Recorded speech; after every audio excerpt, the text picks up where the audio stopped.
enriquece, não acrescenta dor, nem sofrimento algum, e a tua prosperidade esteja sobre todos nós, hoje e para sempre. Você que crê, diga amém.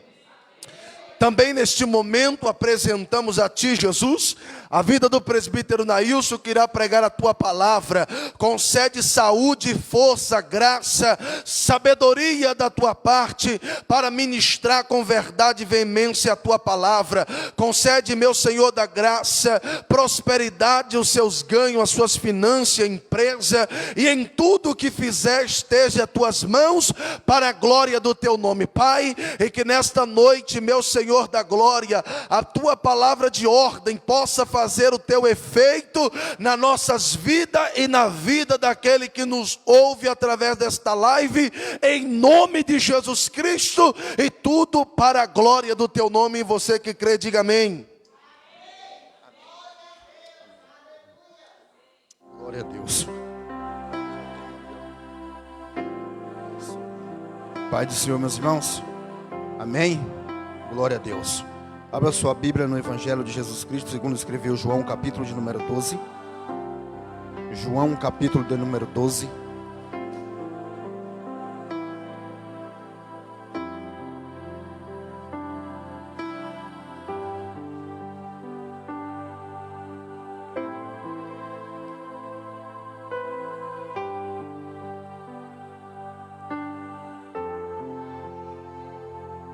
Versículo de número 1.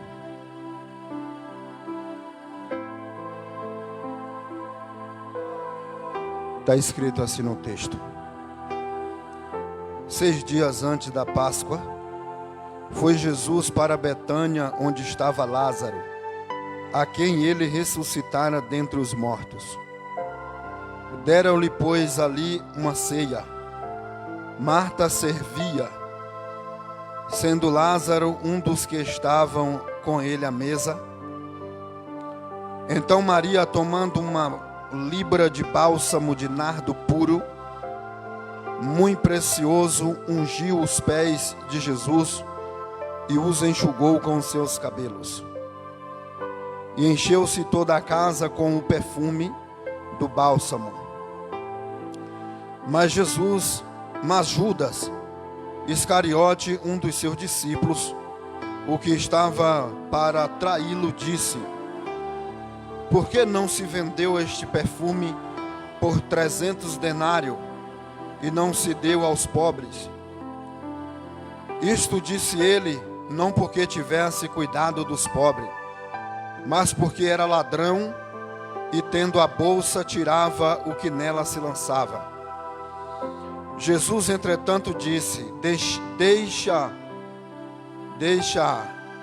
que ela guarde isto para o dia em que me embalsamaste, para o dia em que me embalsamarem, porque os pobres sempre os tendes convosco, mas a mim nem sempre me tendes.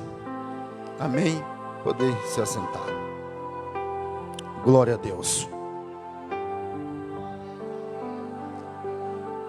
Vemos nesse texto, relatado pelo evangelista João, um fato que aconteceu com Jesus 6 dias antes da Páscoa, ou faltava 6 dias para a sua crucificação, quando Jesus estava prestes a enfrentar a cruz. Ele vai até a aldeia de Betânia, onde morava Lázaro, Marta e Maria, conhecido amigos próximos, íntimos de Jesus. E nesse convite, nessa visita, Jesus, nesse tempo já havia planos secretos, já havia muitas armadilhas para tirar a vida de Cristo. E quando Jesus ele está na casa em Betânia, os evangelhos sinóticos de Mateus, Marcos e Lucas declaram que ele estava na casa de um leproso chamado Simão. Acredita-se que ele era leproso, mas depois que Jesus o visita, Jesus o cura. E nesse jantar, estava Simão, que era leproso, estava também Lázaro, que uma vez era morto, estava as irmãs de Lázaro, a Marta e a Maria, que também era testemunha do que havia acontecido com Lázaro, que de fato ele estava morto, cheirava mal, e Jesus havia o ressuscitado. Observando todos esses relatos em que João descreve, João tem por seu objetivo levar os seus leitores e os ouvintes a crer que Jesus é o Filho de Deus, o unigênito do Pai, que crendo tenhais vida em seu nome. João capítulo de número 20, versículo de número 30 ao 31.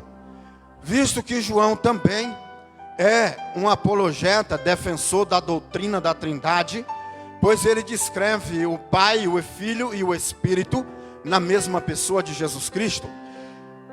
João não tem pelo objetivo apenas escrever uma história ou um fato ou algo que aconteceu com Jesus.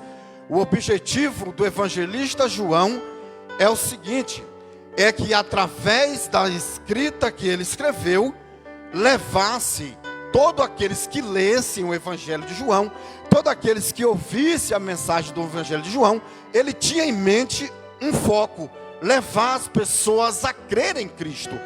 É por isso que vamos ver no evangelho de João aproximadamente 100 vezes a palavra levando a palavra crer, a importância do crer. Logo no princípio, em João 1 verso 12, João diz que ele foi enviado aos seus, mas os seus não recebeu, mas todo quanto os que creram, foi-lhe dados o poder de serem feitos filho de Deus. Observe que ele foi enviado a todos, mas somente recebe poder para ser filho quem crê e confessa Jesus como Senhor e Salvador da sua vida. Então vemos no evangelho de João, no capítulo 9, Jesus cura um cego e depois o encontra à parte e diz assim para o cego: crês tu no Filho do Homem? Ele diz: quem é ele para que eu creia? Observe que o evangelho está firmado, está centralizado no crer.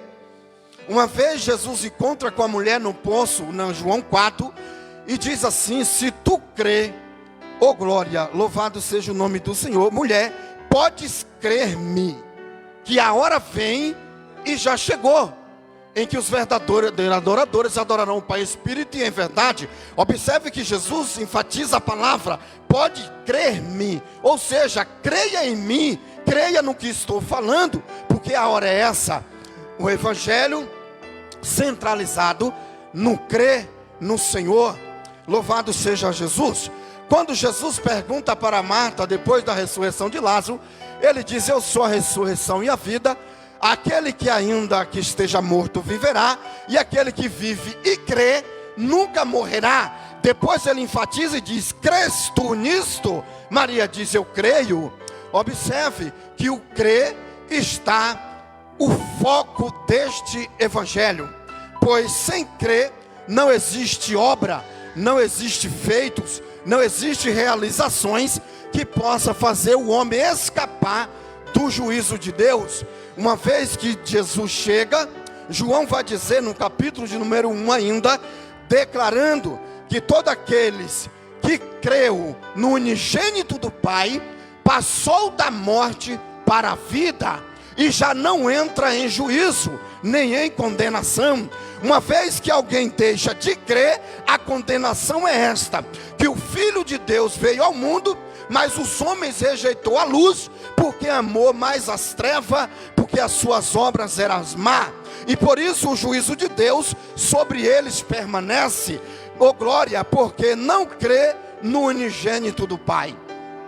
Então, observando esse evangelho de João, um evangelho espiritual, que vai revelar o Filho de Deus e Jesus Cristo como verbo encarnado, como Deus, como a palavra, como um Deus vivo. Louvado seja o nome do Senhor. O Evangelho de João, João vai escrever 80 anos, aproximadamente 90 anos, de 80 a 90 anos, depois dos fatos acontecidos em toda a Palestina. O evangelista João, conhecido como aquele a quem Jesus amava, também chamado o filho, irmão de Tiago, filho de Zebedeu, conhecido como filhos do trovão, ou filho de Boanerges, como Jesus descreveu e chamou. João vai escrever o Evangelho de João, a carta de 1 João, a carta de 2 João, a carta de 3 João e também o livro do Apocalipse. E João vai descrever no capítulo 1, versículo de número 14, ele disse: o verbo encarnado, o verbo vivo, habitou entre nós, cheio de graça e de verdade, e vimos a sua glória, como a glória do unigênito do Pai. João vai escrever o seu evangelho dizendo: eu estava lá, eu vi como testemunha ocular a sua glória sendo manifestada entre nós, quando ele habitou no nosso meio. João não está escrevendo a partir de um testemunho que alguém deu, mas ele está dizendo: eu estava lá e vi. Uma vez que Jesus subiu ao monte da transfiguração, chamado Monte das Oliveiras, Jesus chama Tiago, chama João e chama Pedro. E quando ele manifesta a sua glória, que eles vê ali a voz de Elias e a voz de Moisés, João está dizendo: eu estava lá quando ele se transfigurou no monte, eu vi a glória dele. Eu estou escrevendo a partir de testemunha do que eu vi com meus próprios olhos. Então é um evangelho incontestável, um evangelho que alguém não pode dizer, dizendo: João só disse isso, ou escreveu porque ouviu alguém falar. João ouviu alguém testemunhar esse fato. Não, João está dizendo: eu estava lá, vi a sua glória, vi a sua manifestação, vi Lázaro levantar do túmulo, vi o coxo do tanque de Betesda sair andando, vi a mulher do fluxo de sangue testemunhar a sua cura, vi o cego Bartimeu começar a enxergar diante dos meus olhos. Eu vi, louvado seja Deus, o filho da viúva de Naim levantar de dentro de um caixão e sair andando.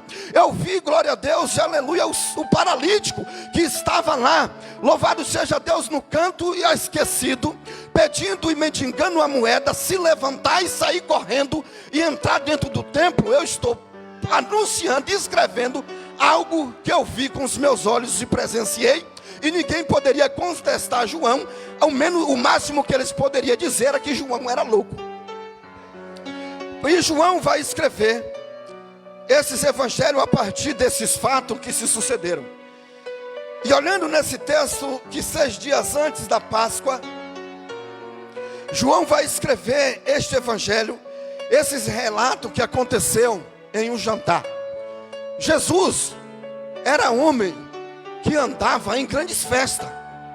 Jesus andava em grandes casamentos, participava de grandes eventos, e ele via ali muitas pessoas importantes até disputar um lugar para estar no lugar de destaque, visto que o lugar que ele andava era lugar que andava doutores, andava muitos ali conhecedores, intérpretes, escribas, doutores da lei, generais, governadores, tetrarca e até mesmo presidentes da época. Jesus participava desses jantares, e sempre que ele estava no jantar, era um momento em que todo o jantar que Jesus estava, também ele estava ensinando acerca do reino de Deus.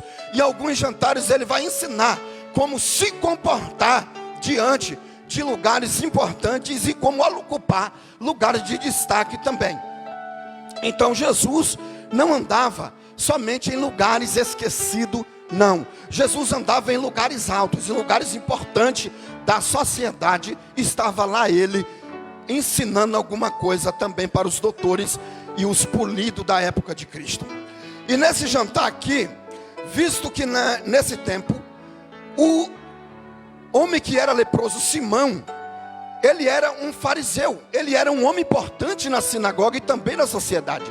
Mas lá estava Jesus participando desse jantar.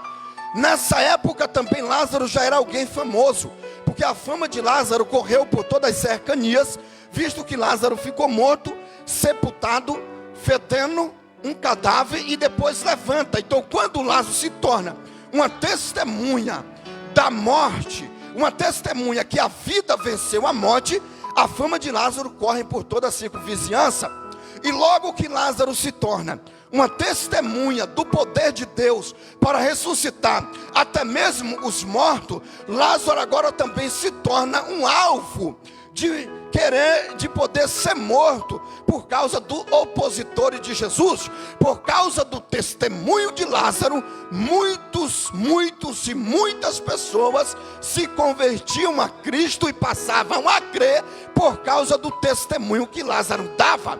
Então nesse jantar estava ali uma grande reunião, estava ali uma cúpula de pessoas, mulheres como Maria Madalena, da qual Jesus expulsara 7 demônios, homens, oh glória, como Gadareno, quem sabe não estava lá, dizendo assim: olha, eu estava possuído por mais de 6.000 demônios, mas uma vez ele me visitou em Gadara, e hoje eu estou participando também dessa festa, porque eu estava escravo e agora sou livre.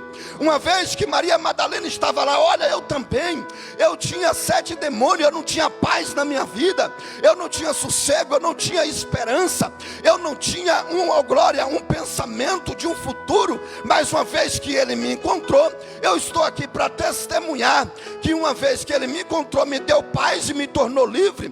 Também estava Lázaro dizendo: olha, eu estava morto lá na sepultura, minhas irmãs pediu, ele demorou até para chegar, mas quando ele chegou, a morte foi embora, eu me levantei do túmulo, hoje eu estou vivo e posso testemunhar que de fato ele é o Cristo de Deus. Quem sabe também nesse jantar estava Bartimeu, dizendo: eu era mendigo, eu estava na beira do caminho, ninguém me dava nada, nem sequer olhava para mim, eu era cego porque não enxergava o meu estado de imundícia que eu vivia, mas quando ele passou por mim, eu gritei, eu pedi por socorro, alguém disse que ele não ia me ouvir, mas mesmo assim ele parou, me deu atenção, mandou eu me levantar, perguntou o que eu queria, me curou, e agora eu vejo, e também estou aqui nessa festa para testemunhar o que ele fez por mim. Quem sabe o paralítico do tanque de Betesda, presbítero Jades, estava lá, dizendo: eu estava há quase 40 anos na beira de um tanque, todo mundo ia na minha frente, pulava, saía alegre, esquecia até de quem ficou para trás, mas eu estava esquecido. Toda vez ele subia para Jerusalém e eu pensava: quem sabe um dia ele não vai olhar para mim, quem sabe um dia ele não vai olhar para o lugar e a situação que eu estou, e lá estava eu sem esperança, sem ninguém que podia estender a mão e me ajudar. E um belo dia ele entrou nesse lugar dentro de um leprosário e disse: o que tu quer? Ele disse: eu só quero andar. E no dia que ele disse: levanta e anda, eu andei, passei a caminhar, e aqui estou eu neste jantar para testemunhar o que ele fez por mim.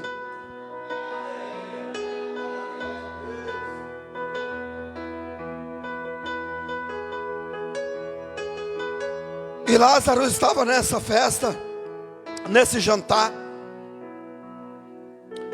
nesta ceia que era servida depois do pôr do sol. Marta estava lá servindo, dizendo: é verdade, meu irmão estava morto. E aí nós clamamos e ele ouviu a nossa voz e ressuscitou nosso irmão novamente. E ninguém podia contestar, porque viveram de fato na pele o testemunho de que Jesus fez aquilo por eles. E aí eu digo uma coisa: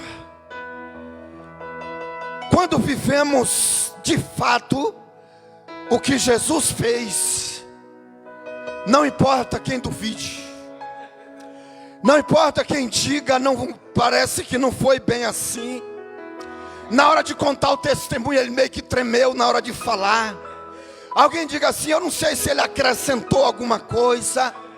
Oh glória, ainda que haja dúvida, alguém dizer: não foi bem assim. Mas quem quem estava e quem passou sabe de onde foi levantado, de onde saiu, e jamais permitirá que alguém reduzirá o seu testemunho a nada.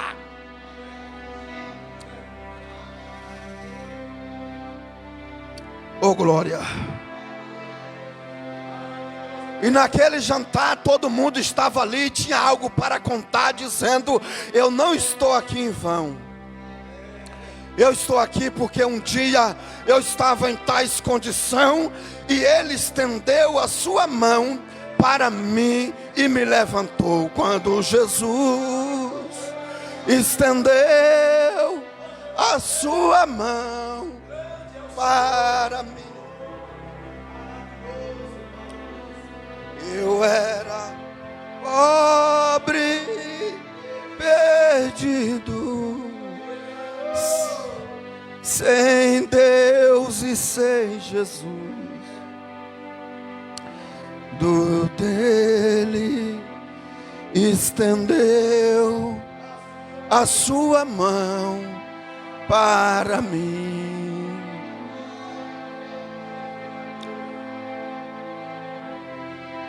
Só sabe o quanto deve ser grato Paulo, é aquele que estava na sarjeta e foi alcançado.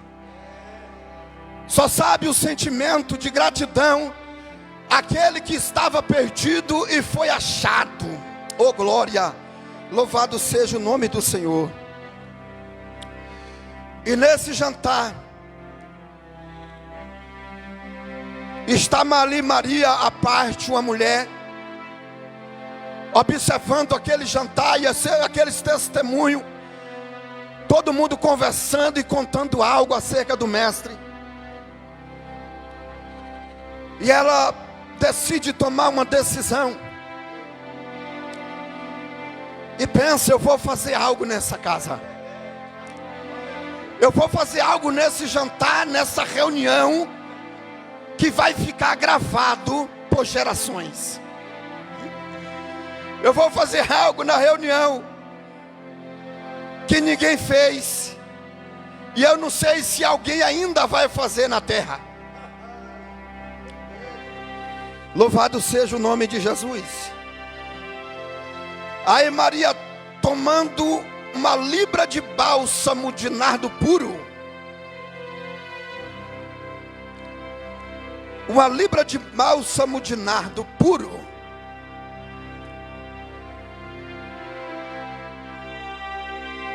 o nardo, o bálsamo que é feito do nardo, é uma especiaria rara, caríssima, somada aproximadamente a quantidade que Maria tinha, 300 denários. 300 denários era o equivalente a um ano de salário do trabalhador. Pega o salário que você ganha e multiplica por um ano. O valor, uma libra era o valor, ou um denário era o valor de um dia de serviço de um trabalhador. Multiplica por um ano e vamos chegar ao valor que Maria derramou. Mas não se trata de um valor apenas monetário, pois alguma tradição descreve que a mulher, na época, ela juntava o melhor óleo, o melhor bálsamo, o melhor nardo, o melhor aloés, a melhor mirra, a especiaria que ela herdasse da sua família, ela ia juntando e guardando para a ocasião mais importante da sua vida, que era quando chegasse a idade ou a data do seu casamento, ela poderia usar para a preparação para o encontro do seu noivo.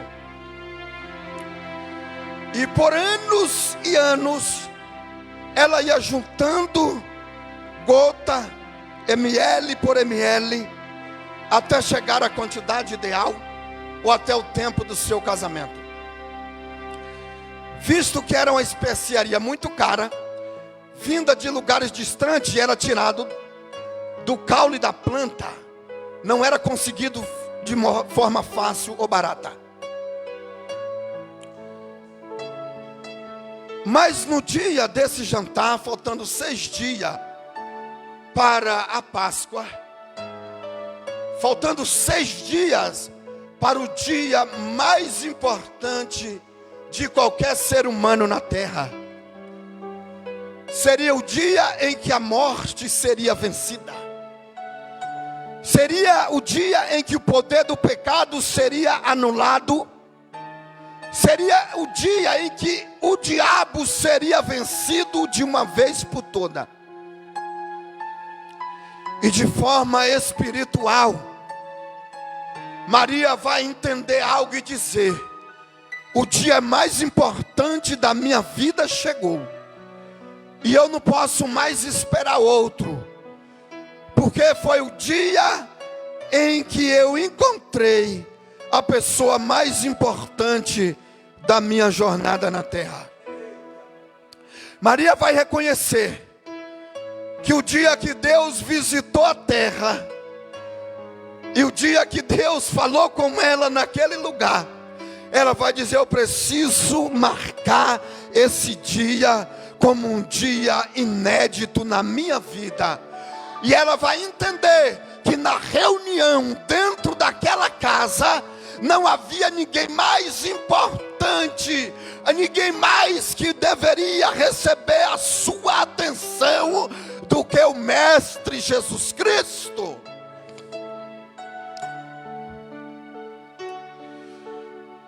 Maria entende algo ali. Todos estavam ali, testemunhavam, participavam do jantar.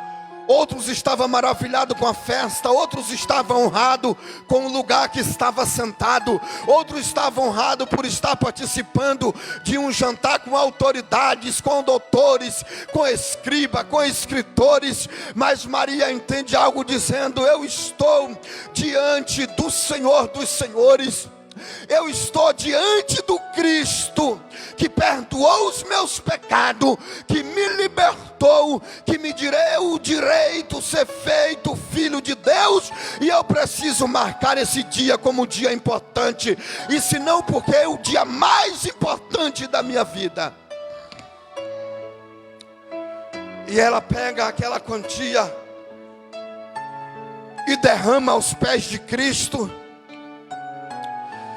E Marcos diz que ela vai quebrar o cântaro e vai derramar aos pés de Jesus.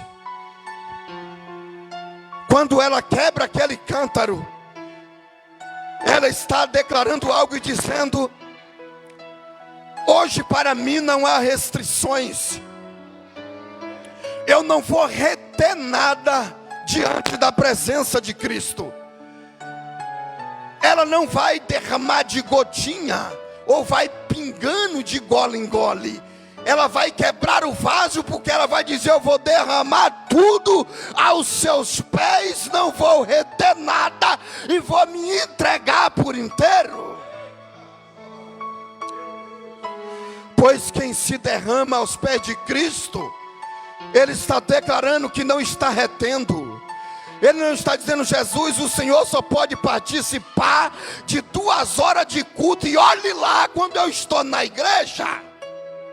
O Senhor só pode participar da minha vida no domingo, quando eu estiver um tempo para o Senhor.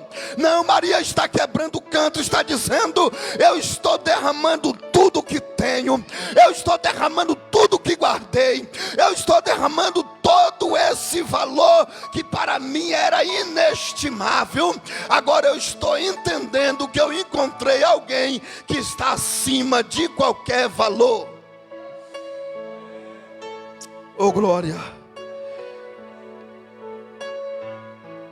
Muitos tinham o costume de misturar o nardo com outros compostos, mas o nardo que Maria tinha era puro. não tinha mistura, era limpo, era algo que era desejado por todos que estavam na casa, mas só ela tinha aquela qualidade de nardo, pois era puro. E ela estava declarando assim: eu não vou oferecer para o meu mestre nada que seja contaminado ou com mistura alguma, pois para Cristo eu ofereço o que eu tenho de melhor. Pois para Cristo eu ofereço o que eu tenho de melhor. Pois se não for o que tem de melhor, não serve. Se tiver misturado, não serve. É necessário que seja puro, é necessário que seja por inteiro, é necessário que seja completo.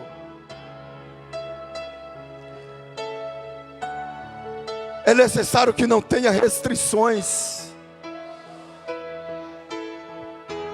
pois somos tendenciosos a oferecer a Cristo aquilo que nos sobra,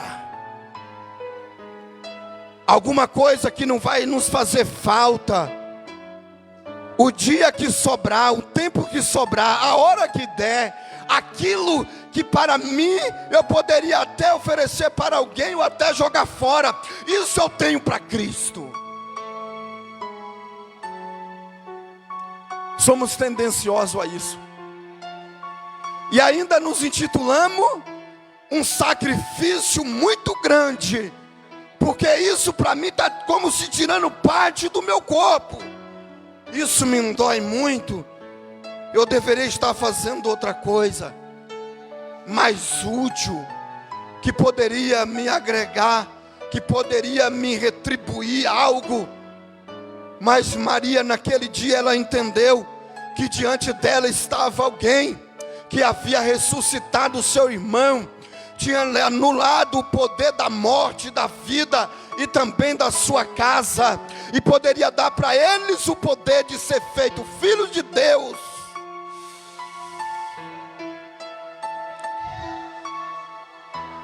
E depois de derramar os pés de Cristo, ela vai mais além. Ela pega com os seus próprios cabelos e passa a enxugar os pés do mestre, dizendo assim: o lugar mais alto que eu consigo chegar é aos seus pés, e para mim é o suficiente.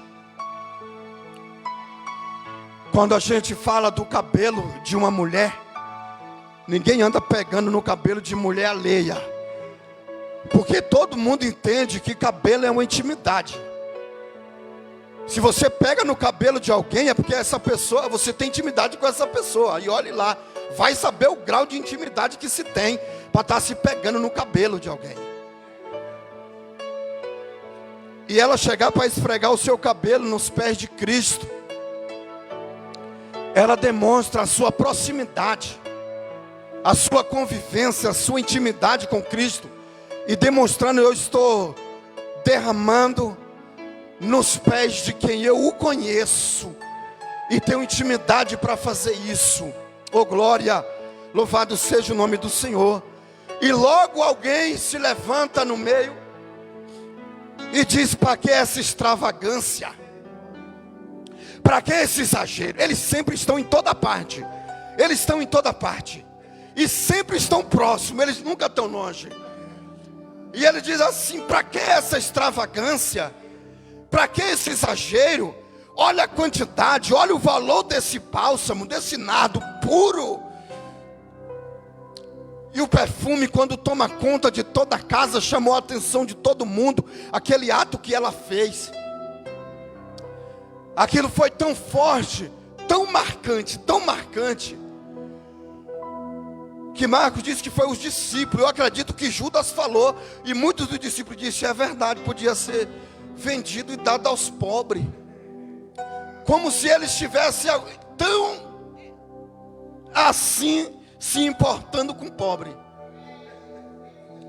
Aí o escritor João faz questão de declarar: a preocupação não era com pobre coisa nenhuma, mas é porque ele era ladrão e sabia que aquele nardo puro ia render muitas libras e ele ia meter a mão na bolsa depois. Oh glória! O falso amor, a falsa caridade, a avareza disfarçada de caridade. Pois tem muitos aí na sociedade fazendo caridade com a avareza escondida.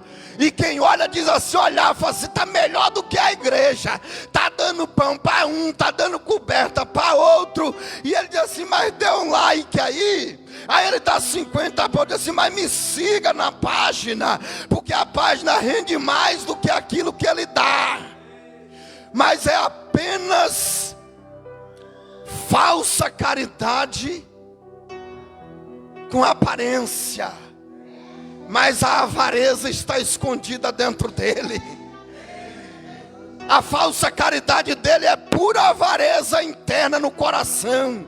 E João diz: é nada, é porque eu sei que ele é ladrão. Ele faz isso porque ele vai ganhar milhões em cima.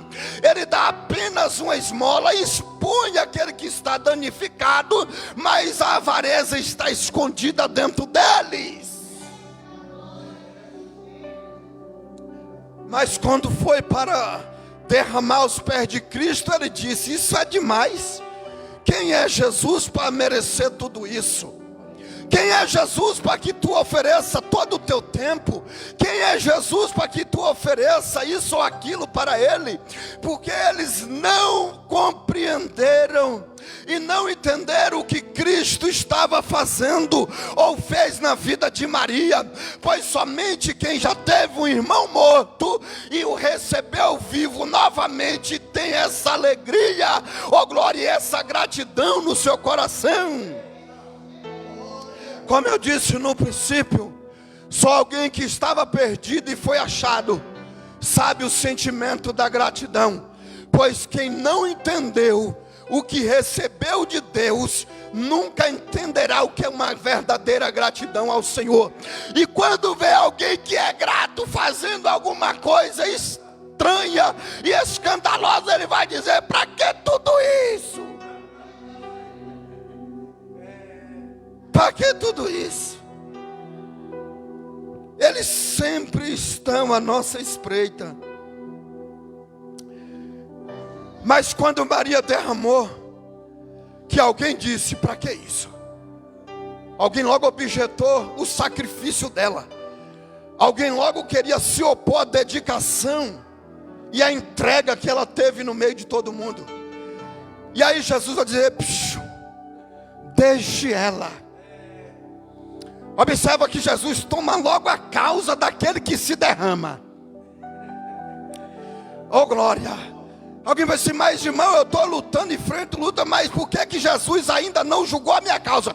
Talvez alguém ainda não se derramou, ainda não se entregou por inteiro, não se entregou por inteira, ainda vai retendo, vai dizer assim: eu vou só apenas um pé e o outro eu fico de fora. Eu participo somente daquilo que me é aprazível. Eu só dou a Cristo aquilo que me sobra, ou aquilo que não me faz falta nenhuma. Aí depois fica perguntando: por que que Jesus não julgou a minha causa ainda?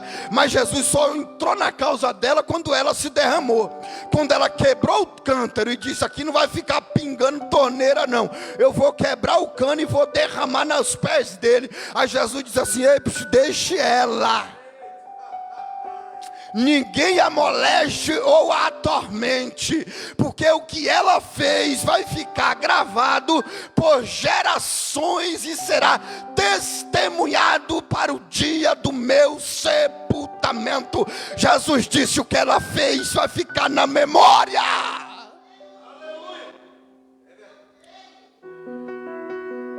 O que fazemos? Será que tem memória diante de Deus? A nossa entrega tem memória. A nossa entrega está sendo escrita no memorial que ele disse a Abacuque. Escreve no memorial, porque até quem passar correndo vai entender o que está escrito.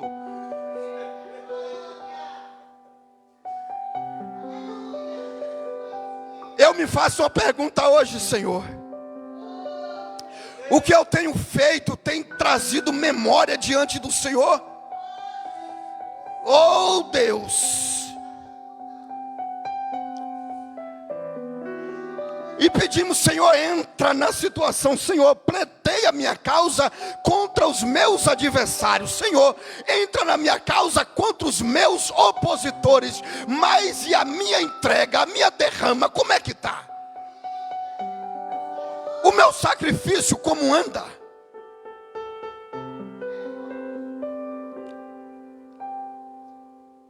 Dentro daquela reunião, naquele salão,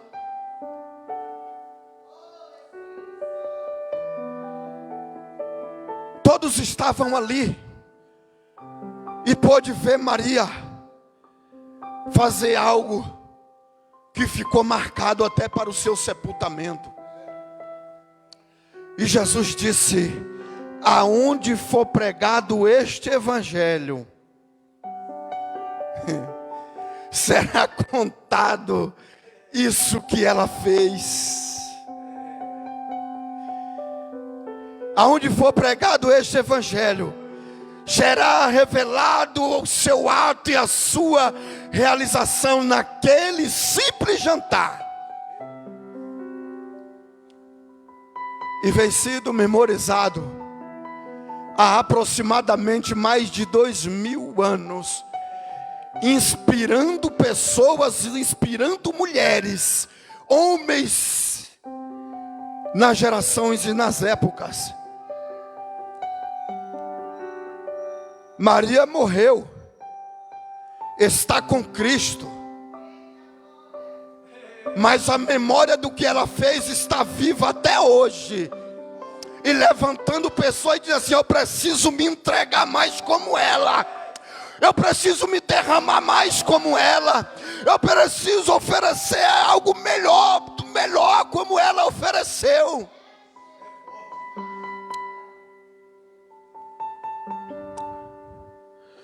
Eu quero que hoje nós pensamos no que oferecemos a Deus. Eu não falo de oferta monetária em valor, porque Deus não é comprado. É necessário para a manutenção do que concerne a obra de Deus.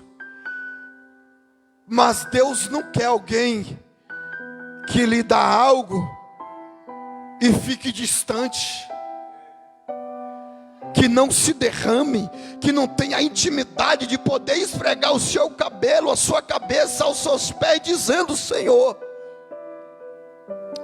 eu estou aos teus pés, estou tão próximo que posso te ouvir daqui de baixo, e eu estou tão aos teus pés, Senhor, que eu posso sentir o passar da minha cabeça nos teus pés. Como João, que tinha o costume de no jantar dizer: não, eu só quero sentar se for do lado do mestre. Talvez alguém dizia: esse João quer ser o mais amado da turma. Mas João sabia, varão, o quanto era bom estar reclinado no peito do mestre e dizer assim: eu sou amigo dele, e ele também é meu amigo. Aí João sai logo se intitulando: eu sou o amado, o discípulo amado. Aí todo mundo dizia: é o discípulo amado, é o discípulo amado. Mesmo que Jesus não disse, mas o desejo dele de estar sempre com a cabeça reclinada, dizendo: não, eu e ele somos íntimos, eu e ele somos amigos. Eu consigo ouvir as batidas do seu coração, de tão próximo que eu estou dele. E essa intimidade só se encontra quem se derrama. Quando ela quebrou aquele cântaro, aquele vaso, ela estava dizendo: eu estou quebrando tudo que me impede de estar o mais próximo possível dele. Eu estou quebrando hoje tudo aquilo que me impossibilita, que me incapacita de estar o mais próximo possível de Cristo. Quebra esse vaso. Quebra em nome de Jesus. Essa barreira que impede de derramar o bom perfume, exalar e dizer ali: alguém fez alguma coisa por Cristo. Ó, eu estou sentindo daqui que essa pessoa é muito próximo dele. Oh glória, louvado seja o nome do Senhor. Eu não sei se você já andou, se aproximou de alguém e diz assim: rapaz, essa pessoa exala muito de Cristo. Eu já me aproximei de gente assim.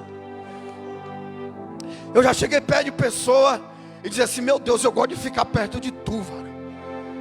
Porque quando tu abre a boca, sabe, a pessoa já chega com a serenidade da paz. Isso se chama o bom perfume de Cristo que exala. Tem gente que tem uma quizumba ruim, né? Que quando chega, diz assim: meu Deus, o ambiente já ficou transtornado. Mas quando tem pessoa que diz assim: não, essa pessoa é bom estar perto dela, é bom estar perto dele, porque essa pessoa chega na guerra e a paz já chega com ela. É por isso que ele dizia: olha lá, andou com Cristo. Por isso que fala dessa forma. Aí assim, Pedro até tentou negar, mas não, tu andou com ele, porque tua forma de falar já te condena. Já mostra que tu andou com ele, mostra que tu é próximo dele, mostra que o teu linguajar também ficou moldado igual dele. Esse perfume de Cristo, como Paulo diz nas cartas aos Coríntios assim, que nós devemos exalar o bom perfume de Cristo. Chegar na turbulência, botou o pé e diz: não, a paz chegou. Pois Jesus disse: vai e diga, a paz seja nessa casa. Oh glória, somos nós que determinamos, pois somos mensageiros da paz. Somos aqueles que chegam no lugar dos transtornos, no lugar da loucura, do alvoroço. Pois quando Cristo chegou na casa de Jairo, ele disse: chegou, estava lá um grande alvoroço. Aí Jesus disse: pare de chorar. Aí todo mundo começou a rir, porque achava que ele estava de graça, porque a menina de fato estava morta. Mas somente Jesus podia dizer em um velório: não chore. Porque o que ele estava para entregar era mais forte do que a morte. E ele pode dizer: não chore mais. Pois aqueles que são mensageiros e carregam a paz, ele pode dizer: a paz se instaurou quando eu cheguei. A paz vai se instaurar quando eu chegar. Ah, mas lá é turbulência, só tem perturbado até o mensageiro da paz chegar.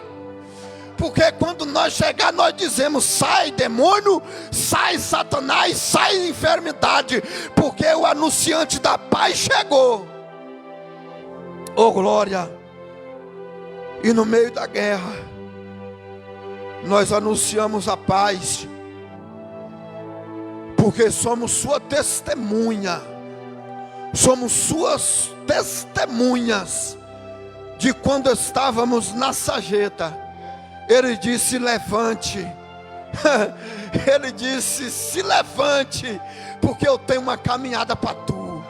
Oh glória, se põe de pé.